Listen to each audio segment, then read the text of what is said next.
à valeur dans 0,1 puissance n, eh bien elle admet une valeur d'adhérence. Alors comment on va faire? C'est beaucoup plus facile que ce qu'on vient de faire là. Là on vient de faire le gros du travail. Comment on va faire? Ma suite je vais l'écrire y1n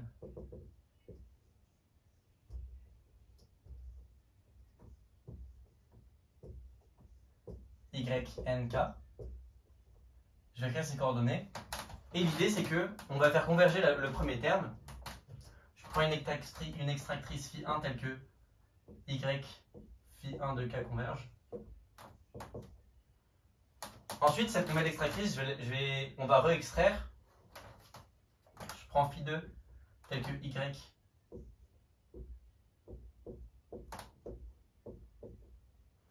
Pourquoi je peux faire ça? Parce que Y composé de phi1, la nouvelle suite, elle est encore à valeur dans 0,1, elle est encore bornée, donc je peux encore extraire.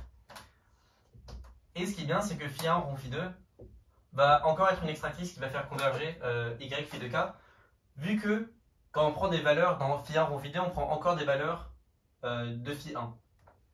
Je vous laisse vérifier que Y phi1 rond phi2 de n tend bien vers L1 par exemple.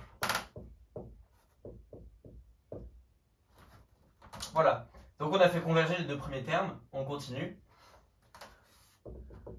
Et on prend phi n tel que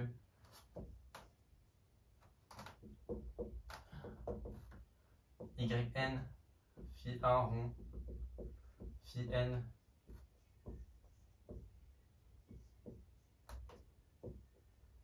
tend vers L, n.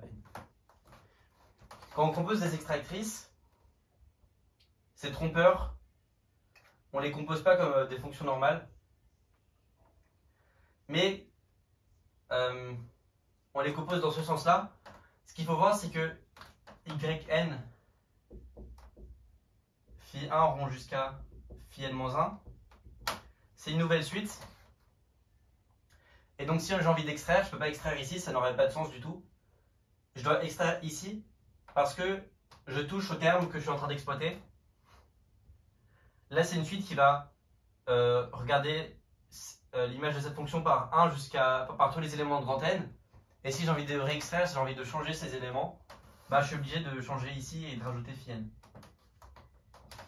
On fait le même raisonnement qu'on avait fait avant.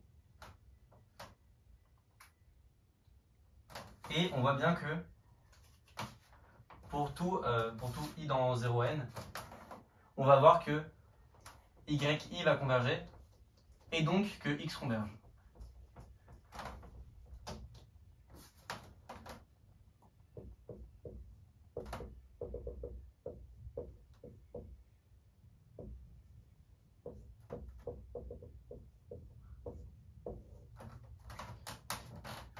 Ce qui conclut le théorème de Weierstrass en dimension n. Et comme je l'ai dit,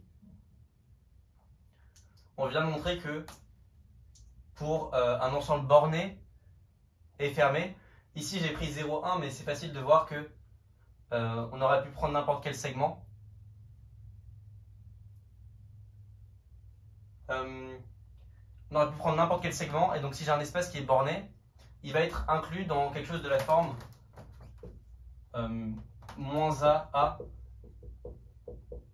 puissance n pour un a assez gros si je suis dans Rn. Et comme c'est l'image, cet espace est clairement une image continue de cette application-là, on va pouvoir avoir une valeur d'adhérence pour tout de suite à valeur dans n'importe quel espace borné. Et une fois qu'on a une valeur d'adhérence, si l'espace est fermé, on a bien que qu'il est compact. Donc en dimension finie,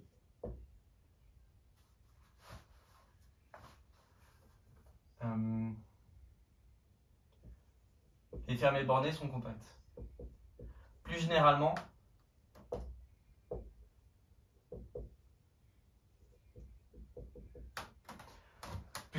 si j'ai un espace fermé qui est inclus dans un compact, alors il va forcément être compact.